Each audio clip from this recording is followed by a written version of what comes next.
बड़ा अहम और बड़ा महत्वपूर्ण दिन है, बड़ा अहम और बड़ा महत्वपूर्ण समय है।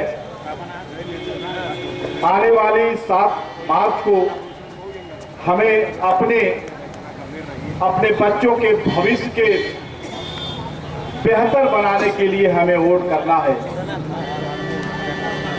आपने इस 5 साल सरकार में अहमदगढ़ बाजार के इस पावन धरती पर समाजवादी पार्टी के प्रत्याशी के समर्थन में आयोजित इस नुक्कड़ सभा की अध्यक्षता कर रहे सम्मानित अध्यक्ष जी, मंच पर आसीन सगड़ी विधानसभा से समाजवादी पार्टी के प्रत्याशी आदरणीय डॉक्टर यचन सिंह पटेल जी और इस मंच पर उपस्थित इस नगर पंचायत अहमदगढ़ के चेयरमैन आदरणीय पारसनाथ सोनकर जी और चीनी मिल के प्रदेश के डायरेक्टर आदरणीय रामाश्रय राय जी और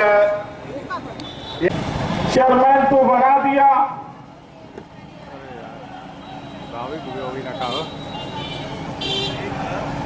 मगर बहुत संघर्ष करना पड़ा इस एरिया को चलाने के लिए।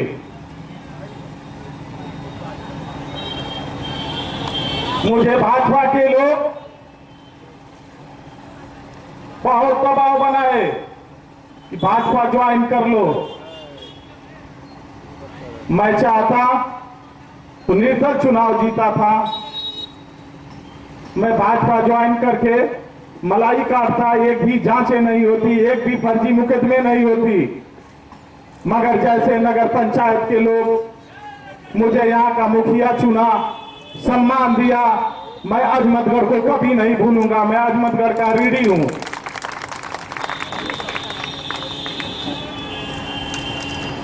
मैं बता दूं,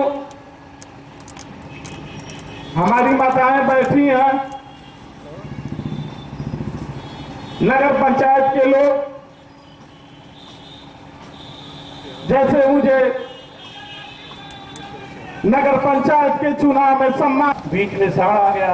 अब उनका तो इतना भय हो गया है साड़ों से कि देख रहे हैं कि उत्तर प्रदेश के किसान हमको वोट करने वाले नहीं है, तो मजबूर होकर के ये बयान देना पड़ रहा है कि भाइयों और बहनों, भाजपा की सरकार बनवाइए और आपके लिए झुट्टे जो जानवर हैं उससे निजात दिलाने की कोशिश करी जाएगी। इसलिए मैं बार बार आप लोगों से कह रहा हूँ कि अपनी अस्मिता बचाने का सवाल है।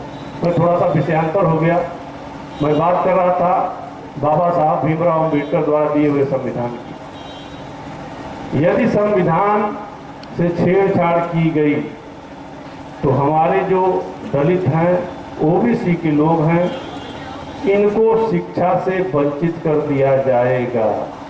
इनकी मेन चाल है इन गरीब लोगों को पहले शिक्षा से वंचित करो, क्योंकि शिक्षा जो है, जो ग्रहण करता है वो जानकार हो जाता है, उसके पास बुद्धि आ जाती है, विवेक आ जाता है, सोचने लगता है। इनको लग रहा है कि अगर ये शिक्षित होंगे तो अपने अधिकार की बात करेंगे, हमसे लड़ाई करेंगे अधिकार के लिए। अगर ये अशिक्षित रहते हैं तो इनको हम अपने हिसाब से चलाएंगे, अपने हिसाब से नचाएंगे। इसलिए मैं आप लोगों से कहना चाहता हूं कि अधिकार, शिक्षा के अधिकार को अगर आपको मेंटेन करना है, उसकी रख रखाव करनी है, तो भारतीय जनता पार्टी से दूर से ही नमस्कार कर लीजिए इस चुनाव में।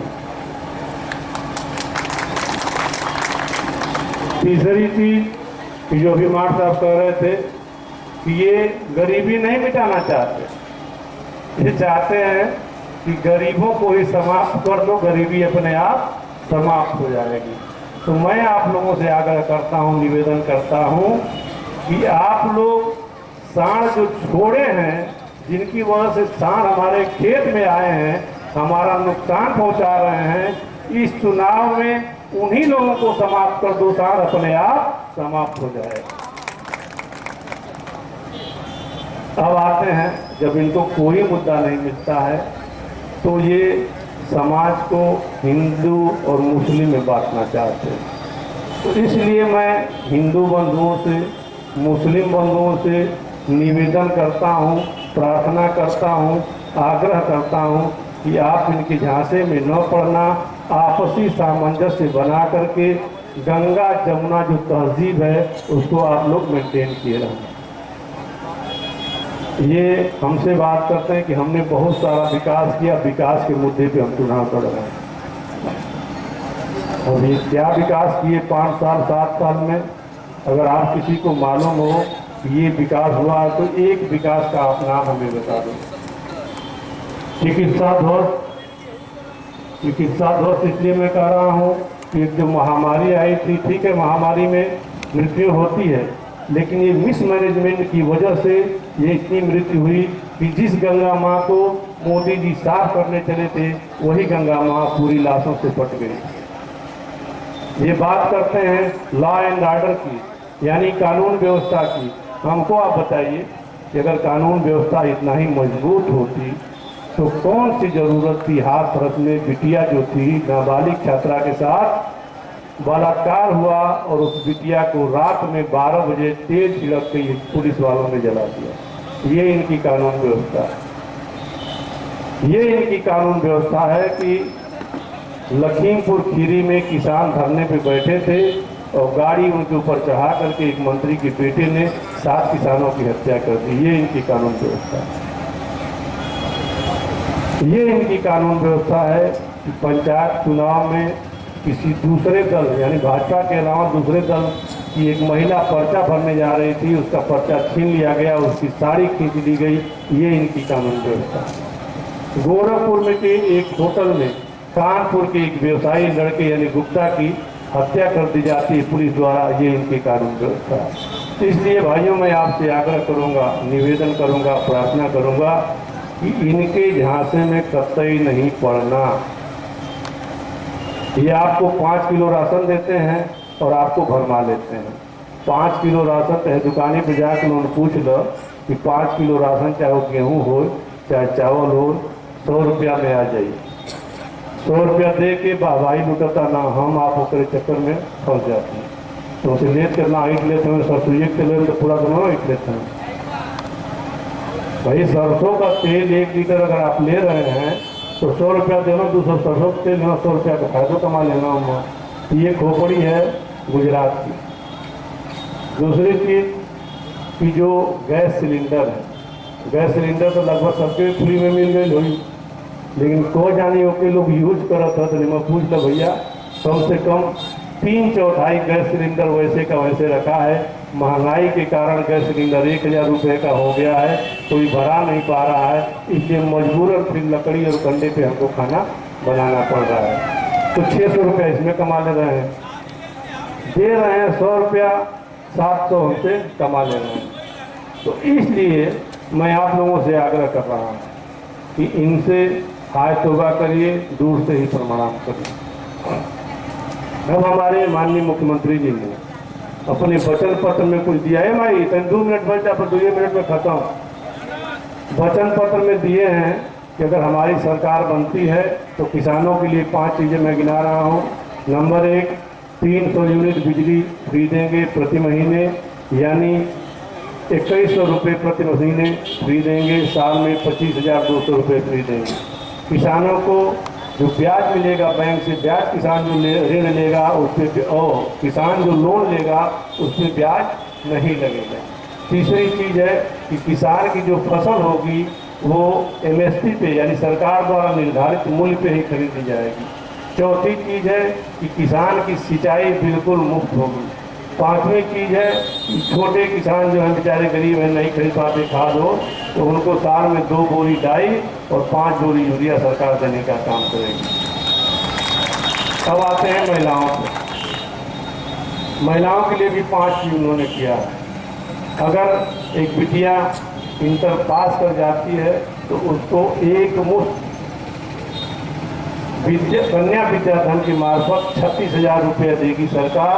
वो इसलिए देगी कि आपके देखा देखी दूसरे गरीब पिछड़े वर्ग के लोग भी अपने बिटिया को पढ़ाने का काम करेंगे। ये देखिए दूरगामी सोच हमारे माननीय राष्ट्रीय अध्यक्ष जी की।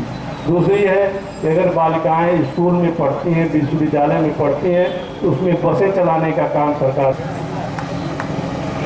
ये आज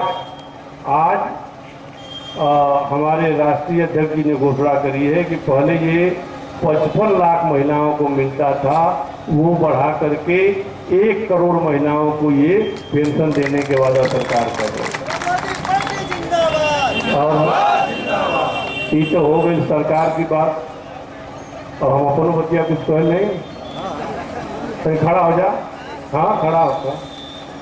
अस्पताले गई हो ना, देखने बाड़ू काहे का ऑपरेशन भर रहे, दूरबीन से भर रहे कि चीरा से? हाँ? तो अस्पताल देख ले, वो छोट मोटा अस्पताल बा भाई, देख लो हम पेशा से सर्जन हैं, हम काटी ना ऑपरेशन के ना, जेब ना काटी ना, ध्यान रखिए लोग, जेब ना काटी ना, ऑपरेशन करी ना। और हमार माई मरल है हमार 4 तारीख को, अब बाप मरल है 4 के बोला ना, बाप मरल है 30 तारीख के। तो उन्होंने